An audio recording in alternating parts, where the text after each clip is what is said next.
ఈ అమ్మాయి చూడండి, చక్కని వేషధారణతో నడుచుకుంటా పోతుంది రోడ్లో. తర్వాత ఒక ఆటో వస్తుంది. ఆటోని ఆపుతుంది ఆమె మధ్యలో రోడ్డు సైడ్న. ఆపి ఆమె ఎక్కడికి పోవాలో చెప్తుంది.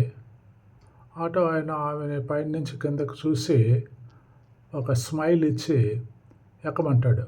ఎక్కండి మేడం అంటాడు. ఆమె ఎక్కుతుంది. ఆమె దిగాల్సిన స్థలం డెస్టినేషన్ చేరుకుంటుంది. దిగిన తర్వాత ఆయనకి డబ్బులు ఇస్తుంది ఆటో ఆయనకి. ఆటోలో వచ్చినందుకు డబ్బులు ఇవ్వాలి కదా, ఆయన తీసుకోడు. వద్దు తల్లి మీరు వెళ్ళండి అంటాడు. ఎందుకన్నా అంటుంది ఆమె. కాదు, మీరు చక్కని వేషధారణలో సాంప్రదాయంగా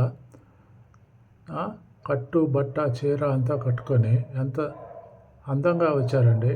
మన ఈ రోజుల్లో చాలని బట్టలు వేసుకొని ఎక్స్పోజింగ్లు చేసే గ్లామరస్గా లేకుండా ఈ చక్కని మన సాంప్రదాయమైన దుస్తుల్లోనే మీరు హాయిగా సంతోషంగా అందంగా నడుచుకుంటూ వెళ్తున్నారు.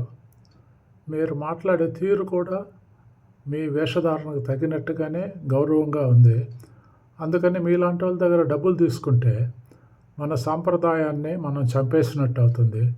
అందుకని వద్దు తల్లి, మీరు వెళ్ళరండి.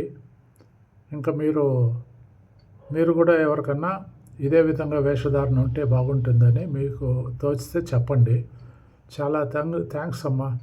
నేను విధమైన వేషధారణలతో వచ్చే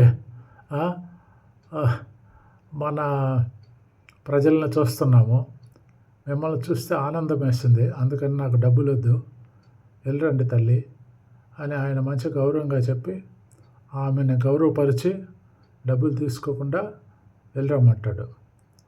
ఆమె దానికి సంతోషపడి ఆయనకు ఒక థ్యాంక్స్ అన్నా, చాలా థ్యాంక్స్ అన్నా, మీరు మాట్లాడిన దానికి, మీరు చెప్పిన దానికి, మీరు నాకు సహాయం చేసినందుకు అని చెప్పి ఆమె ఒక థ్యాంక్స్ చెప్పి చిరునవ్వు నవ్వి ఆమె వెళ్తుంది. ఇదండి. ఈవెన్ ఆటో వాళ్ళకు కూడా సాంప్రదాయమైన దుస్తుల్లో వెళ్తే ఎంత గౌరవం ఇస్తారో చూడండి, మన ఎక్స్పోజింగ్ డ్రెస్సుల్లో లేకుండా. Thank you. మీకు నచ్చితే ఒక లైక్, షేర్ అండ్ సబ్స్క్రైబ్ చేస్తారని మిమ్మల్ని రిక్వెస్ట్ చేస్తున్నాను. Thank you. God bless you all.